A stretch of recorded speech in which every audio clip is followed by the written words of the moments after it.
Welcome to success ગુરુ ધોરણ 10 વિષય ગણિત. આજે આપણે જોશું સ્વાધ્યાય 4.3 ના દાખલા નંબર 1 નો બીજો અને ત્રીજો દાખલો. તો ચાલો શરૂ કરીએ. દાખલાની રકમ છે 3x નો વર્ગ ઓછા 4 વર્ગમૂળમાં 3x વત્તા 4 બરાબર 0.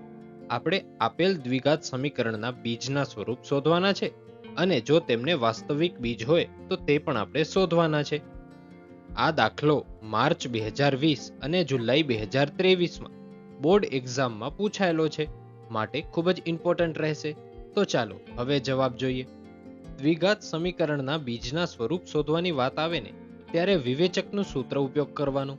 વિવેચકનું સૂત્ર છે b નો વર્ગ ઓછા 4ac. એનો અર્થ એમ થાય કે આપણે a, b અને c જોઈએ. આપણે એ તો જાણીએ છીએ કેમ શોધવાનું. x ના વર્ગ વાળું પદ હોય તે a, x વાળું પદ હોય તે b અને x વગરનું પદ હોય ac. માટે આપણો a થશે 3, b થશે ઓછા 4 વર્ગમૂળમાં 3 અને c થશે 4.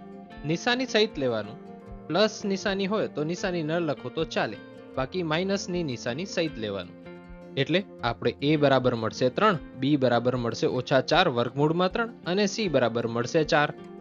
હવે આપણે વિવેચકનું સૂત્ર લખી લઈએ. એનું સૂત્ર છે b નો વર્ગ ઓછા 4ac. હવે આપણી પાસે કિંમત તો છે તો તે મૂકીએ. કૌંસમાં ઓછા 4 વર્ગમૂળમાં 3 કૌંસ પૂરો આખાનો વર્ગ ઓછા 4 ગુણ્યા 3 ગુણ્યા 4. એ આપણો 3 હતો એટલે 3 મૂક્યું અને c આપણો 4 હતો એટલે 4 મૂક્યું. તો હવે સૌથી પહેલા આપણે આનો ગુણાકાર કરી લઈએ. 4 તેરી 12, 12 ચોક 48. હવે આપણે ઓછા 4 નો વર્ગ કરીએ તો કેટલો થાય?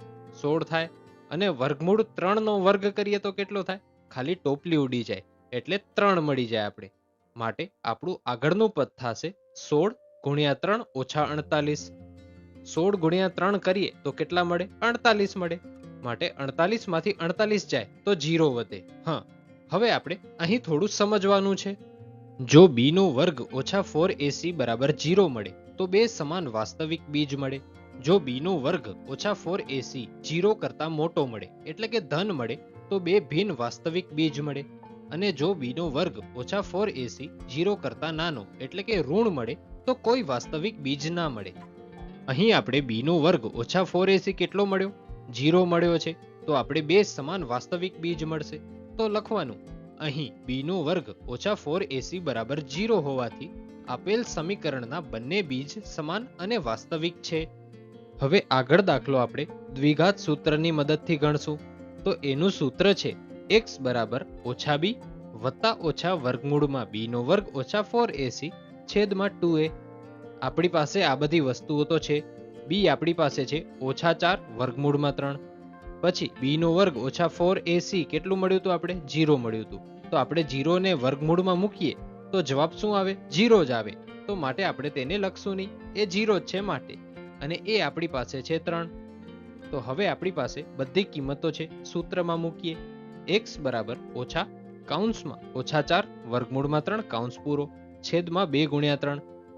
આ તો આપણું 0 થઈ ગયું, કારણ કે 0 નું વર્ગમૂળ 0 થાય છે. હવે કૌંસની બારે ઓછા અને કૌંસની અંદર ઓછા તો તે થઈ જશે વત્તા અને છેદમાં આપણે 2 ગુણ્યા 3 કરીએ તો મળે આપણે 6. માટે આપણું આગળનું પદ થશે x બરાબર 4 વર્ગમૂળમાં 3 છેદમાં 6. હવે કાંઈ ઉડે છે તો તે ઉડાડી દઈએ. તો 2 ધૂ 4 ઉડશે અને 2 તેરી 6 ઉડે છે. માટે આપણું આગળનું પદ થશે 2 વર્ગમૂળમાં 3 છેદમાં 3. હા, હવે એટલે સુધી આપણે રાખીએ તો જવાબ તો સાચો છે, પણ ચોપડીમાં આપણે આ રીતે જવાબ આપેલો નથી. એનો જવાબ આવે છે 2 છેદમાં વર્ગમૂળમાં 3. તો એના માટે જે છેદમાં 3 છે એને આપણે વર્ગમૂળમાં 3 ગુણ્યા વર્ગમૂળમાં 3 લખીએ તો છે તો 3 જ. તો સૌથી પહેલા તો તેમ લખવાનું. કઈ રીતે? કંઈક આવી રીતે. 2 વર્ગમૂળમાં 3 જે અંશમાં છે એ જ વર્ગમૂળમાં 3 ગુણ્યા વર્ગમૂળમાં 3 કરીએ તો શું મળે? આપણે એકલો 3 મળે. બરોબર. હવે આપણે વર્ગમૂળમાં 3 લઈ લીધો. તો આ વર્ગમૂળમાં 3 અને આ વર્ગમૂળમાં 3 તો ઉડી જશે. માટે આપણો જવાબ થશે 2 છેદમાં વર્ગમૂળમાં 3. આપણો અહીં સુધી પણ આ જે જવાબ છે એ પણ સાચો જ છે, પણ ચોપડીમાં આપણે આ જવાબ આપેલો છે માટે આપણે અહીં સુધી લઈ આવ્યા. આટલું થઈ જાય પછી લખવાનું આમ સમીકરણ બીજ 2/3 અને 2/3 છે, કારણ કે આપણે b નો વર્ગ ઓછા 4ac 0 મળ્યું હતું. માટે બંને બીજ સમાન અને વાસ્તવિક હોય, માટે આપણે આ છેલ્લે લખવું પડે. આજનો પહેલો દાખલો અહીં પૂરો થાય છે. આજના બીજા દાખલાની રકમ છે 2x² ઓછા 6x વત્તા 3 બરાબર 0.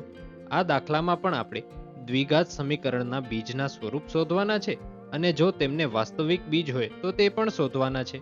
આ દાખલો માર્ચ 2020, માર્ચ 2023 અને માર્ચ 2024માં બોર્ડ એક્ઝામ્સમાં પૂછાયેલા છે, માટે ખૂબ જ ઇમ્પોર્ટન્ટ રહેશે. તો ચાલો હવે જવાબ જોઈએ. સૌથી પહેલા તો એબીસી ગોતી લઈએ. એ થશે 2, બી થશે ઓછા 6 અને સી થશે 3. તો સૌથી પહેલા તો તે લખી લઈએ. એ બરાબર 2, બી બરાબર ઓછા 6 અને સી બરાબર 3. હવે વિવેચકનું સૂત્ર તો જાણીએ છીએ, તો સૌથી પહેલા તે લખીએ. બી નો વર્ગ ઓછા 4ac.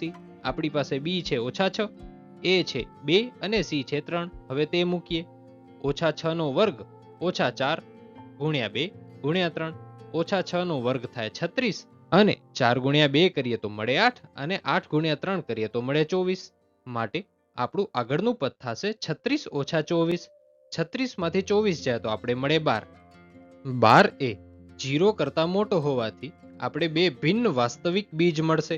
તો લખવાનું, અહીં b નો વર્ગ ઓછા 4ac ગ્રેટર ધેન 0 હોવાથી આપેલ સમીકરણના બંને બીજ ભિન્ન અને વાસ્તવિક છે. હવે આપણે દ્વિઘાતનું સૂત્ર તો જાણીએ છીએ, તે લખીએ.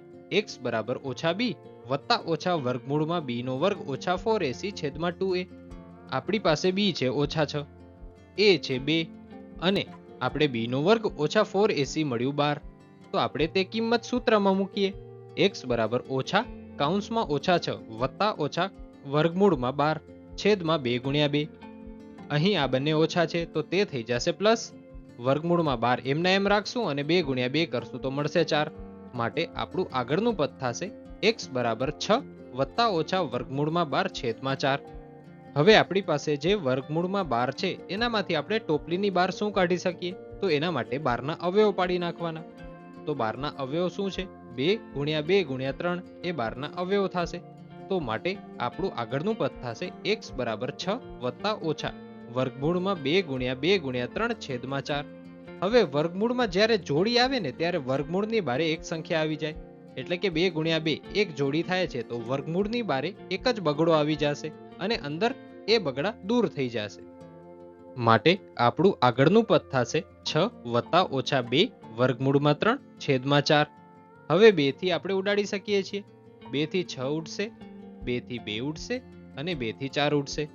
તો જ્યાં 6 ઉડ્યો ત્યાં રહી જશે 3 વત્તા ઓછા એમનું એમ વર્ગમૂળમાં 3 રહી જશે. 2 થી 2 એકુ 2 ઉડે, 1 લખો તો ચાલે, ન લખો તો ચાલે.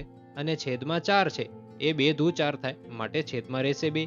માટે આપણો જવાબ થશે x બરાબર 3 વત્તા ઓછા વર્ગમૂળમાં 3 છેદમાં 2. હવે આપણે તો બે બીજ ભિન્ન અને વાસ્તવિક મળવા જોઈએ, પણ આપણે તો એક જ મળ્યો. તો અહીં ધ્યાનથી જવાબ જોશો તો 3 વત્તા ઓછા વર્ગમૂળમાં 3 ના છેદમાં 2 જવાબ આવ્યો છે. એનો અર્થ એમ થાય કે આપણો એક જવાબ થશે 3 વત્તા વર્ગમૂળમાં 3 છેદમાં 2 અને બીજો જવાબ આવશે 3 ઓછા વર્ગમૂળમાં 3 છેદમાં 2. પછી આપણે લખવાનું, આમ સમીકરણના બીજ 3 વત્તા વર્ગમૂળમાં 3 ના છેદમાં 2 અને 3 ઓછા વર્ગમૂળમાં 3 છેદમાં 2 છે. એ લખી પછી આપણો દાખલો પૂરો થાય. આજના બંને દાખલા અહીં પૂરા થાય છે. Thanks for watching. જો તમને દાખલો સમજાઈ ગયો હોય તો વિડીયોને લાઈક કરજો અને આવા જ એજ્યુકેશનલ કોન્ટેન્ટ માટે ચેનલને સબસ્ક્રાઇબ કરજો.